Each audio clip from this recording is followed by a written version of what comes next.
মালদা আমাদের দিনাজপুরে প্রচুর হরিয়ানা পাঞ্জাব দিল্লির ভোটারের আইডি নাম্বার সব ঢুকে গেছে। পশ্চিমবঙ্গের মাটিতে গদ্দার শুভেন্দু অধিকারী যেভাবে ধর্মকে নিয়ে রাজনীতি করছে, বিরোধিতা করছেন আমাদের সে গদ্দার শুভেন্দু অধিকারী, যার মাথা খারাপ হয়ে গেছে। স্বপ্ন দেখেছিলেন 2021 সালে মুখ্যমন্ত্রী হবেন বলে, সেই মুখ্যমন্ত্রী হতে না পেরে পাগল হয়ে গেছেন, তাই আলফাল বকছেন। 26 সালে আবার চতুর্থবারের জন্য মুখ্যমন্ত্রী মমতা বন্দ্যোপাধ্যায়কে সারা বাংলায়, গতবারে আমরা 215 পেয়েছিলাম, এবারে 230 সিট নিয়ে আবার মুখ্যমন্ত্রী মমতা বন্দ্যোপাধ্যায় হবেন, এটা আমরা নিশ্চিতভাবে বলতে পারি। নমস্কার, আপনারা দেখছেন সময় 365। সময় 365 মানুষের কথাই তুলে ধরে, সেরকমই আমরা আজকে তুলে ধরব দাঁতন 1 নম্বর ব্লকের ব্লক তৃণমূল কংগ্রেসের সভাপতি প্রতুল দাস, সেই সাথে পশ্চিম মেদিনীপুর জেলা পরিষদের খাদ্য কর্মাধ্যক্ষ প্রতুল বাবুর একাধিক প্রশ্নের প্রতিক্রিয়া নেব। আপনারা নিশ্চয়ই জানেন, গত 27শে ফেব্রুয়ারি তৃণমূল কংগ্রেসের কর্মী এবং নেতৃত্বদের নিয়ে নেতাজি ইন্ডোরে যে স্বয়ং মুখ্যমন্ত্রী সম্মেলন করেছিলেন বা কর্মী বৈঠক করেছিলেন, সেখানে একাধিক নির্দেশিকা দেওয়ার পাশাপাশি ভুতুড়ে ভোটার ধরার নির্দেশ দিয়েছিলেন স্বয়ং মুখ্যমন্ত্রী মমতা বন্দ্যোপাধ্যায়। প্রথমেই আপনাকে সময় 365-তে স্বাগত জানাই। নমস্কার। 365-কে ধন্যবাদ জানাচ্ছি দাঁতন 1 নম্বর ব্লক তৃণমূল কংগ্রেসের পক্ষ থেকে।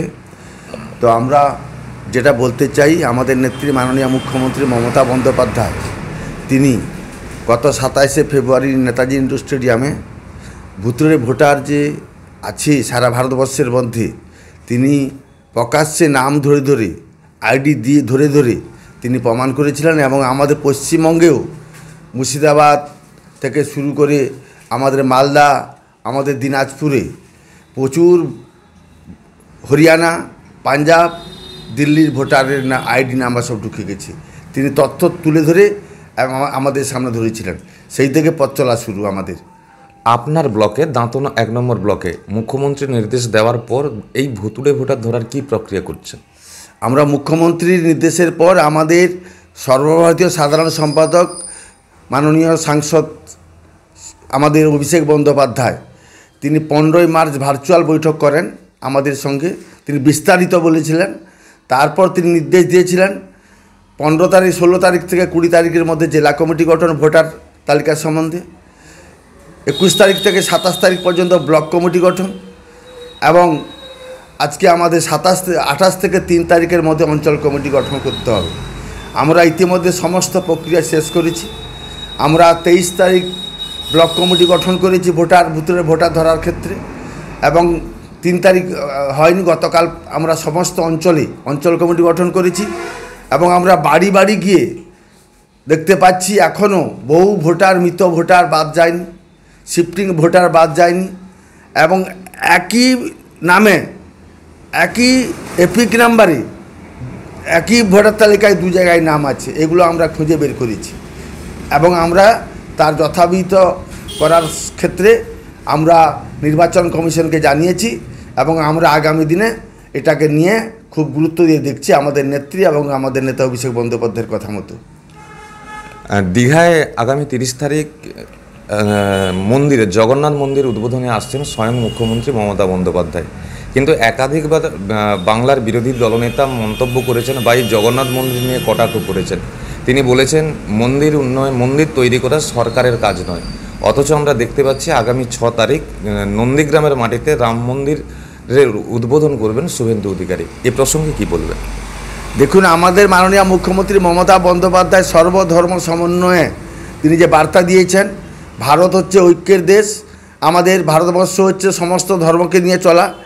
সেই সঙ্গে পশ্চিমবঙ্গের মাটিতে গদ্দার শুভেন্দু অধিকারী যেভাবে ধর্মকে নিয়ে রাজনীতি করছে, হিন্দু করছে, কিন্তু মমতা বন্দ্যোপাধ্যায়ের হচ্ছে সবাইকে নিয়ে চলা। তাই দীঘায় তিনি রাম মন্দির নির্মাণ করেছেন, সর্বস্তরের মানুষকে ডাক দিয়েছেন যাওয়ার জন্য। সেখানে শুধু যে হিন্দুরা যাবে তা নয়, সর্বস্তরের মানুষ যাবে। অপরদিকে যিনি বিরোধিতা করছেন আমাদের সে গদ্দার শুভেন্দু অধিকারী, যার মাথা খারাপ হয়ে গেছে, তিনি স্বপ্ন দেখেছিলেন 2021 সালে মুখ্যমন্ত্রী হবেন বলে, সেই মুখ্যমন্ত্রী হতে না পেরে পাগল হয়ে গেছেন, তাই আলফাল বকছেন, অথচ নিজে রাম মন্দির করবেন বলে 6 তারিখ শিলান্যাস করছেন। ভাবুন তাহলে তার সেই দ্বিচারিতা। তাই মানুষ ধরে ফেলেছে 2026 সালে আবার চতুর্থবারের জন্য মুখ্যমন্ত্রী মমতা বন্দ্যোপাধ্যায়কে সারা বাংলায়, গতবারে আমরা 215 পেয়েছিলাম, এবারে 230 সিট নিয়ে আবার মুখ্যমন্ত্রী মমতা বন্দ্যোপাধ্যায় হবেন, এটা আমরা নিশ্চিতভাবে বলতে পারি। 27 ফেব্রুয়ারি নেতাজি ইন্ডোর স্টেডিয়ামে অভিষেক বন্দ্যোপাধ্যায় আবারও বলেছেন যে 21-এর বিধানসভা নির্বাচনের যে খেলা হবে, আপনাদের স্লোগান ছিল, 26-এর বিধানসভা নির্বাচনে আবারও খেলা হবে বলে কিন্তু স্লোগান দিয়েছেন অভিষেক বন্দ্যোপাধ্যায়। আপনার ব্লকে কিভাবে খেলা হবে বা কতটা খেলা হবে? আমাদের ব্লকে খেলা চলছে। আমরা 2011 সাল থেকে আমাদের মাননীয় মুখ্যমন্ত্রী মমতা বন্দ্যোপাধ্যায়ের আশীর্বাদে, আমাদের নেতা, এখানকার নেতা বিক্রম প্রধানের নির্দেশে আমরা 11 সাল থেকে মামাটি মানুষের মুখ্যমন্ত্রী মমতা বন্দ্যোপাধ্যায়কে দাঁতুন 1 নম্বর ব্লক লিড দিয়ে আসছে। 11 গেছে, 16 গেছে আমাদের লোকসভা, আমাদের 16 বিধানসভা গেছে, আমাদের 14 লোকসভা গেছে। 19-এ যে এত বিপর্যয় হলো সারা বাংলায়, 19টি লোকসভা পেয়ে গেল বিজেপি, তার সত্ত্বেও দাঁতুর 1 নম্বর ব্লক 19,000 ভোট লিড ছিল। 21-এ আমরা এখানে 20,000 ভোট লিড দিয়েছি।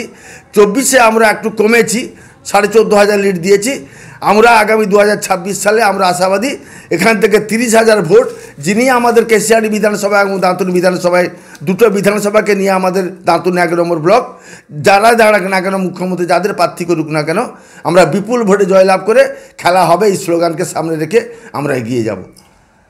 দীর্ঘ বিতর্কের পর 12 ঘন্টা বিতর্কের পর গতকাল লোকসভায় বিল পাস, ওয়াকফ বিল পাস হয়েছেন, এই প্রসঙ্গে কি বলবেন?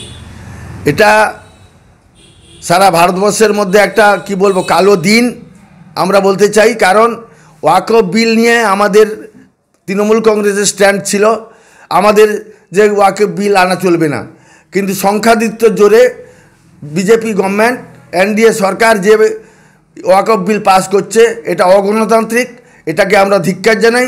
এই বিল আসার পরে আমাদের ভারতবর্ষে যে ঐক্য, সেই ঐক্য নষ্ট হবে এবং সাম্প্রদায়িক সম্প্রীতি নষ্ট হবে বলে আমাদের ধারণা, তাই আমরা এই বিলকে ধিক্কার জানাচ্ছি।